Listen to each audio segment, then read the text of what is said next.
ਕੱਲ ਦੀ ਗੱਲ ਏ ਬਹਾਰੀ ਪੀਆ ਜਿਉਂਦਾ ਸੀ, ਜਿਹਦੀ ਅੱਜ ਪੇ ਬਰਸੀ ਮਨਾਉਂਦੇ ਨੇ।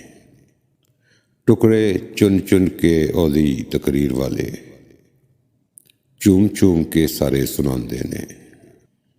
ਬਾਪੂ ਸਹਿਕ ਮੋਇਆ ਬਾਸੀ ਟੁਕੜਿਆਂ ਨੂੰ, ਪੁੱਤਰ ਪੂੜੀਆਂ ਦਾ ਦਾਨ ਕਰਵਾਉਂਦੇ ਨੇ। ਜਿਉਂਦੀ ਜਾਨ ਰਿਹਾ ਨਾ ਲੀਰਾ ਤਨ ਉੱਤੇ, ਮੋਇਆ ਬਾਦ ਪੇ ਚਾਦਰਾ ਚੜਾਉਂਦੇ ਨੇ।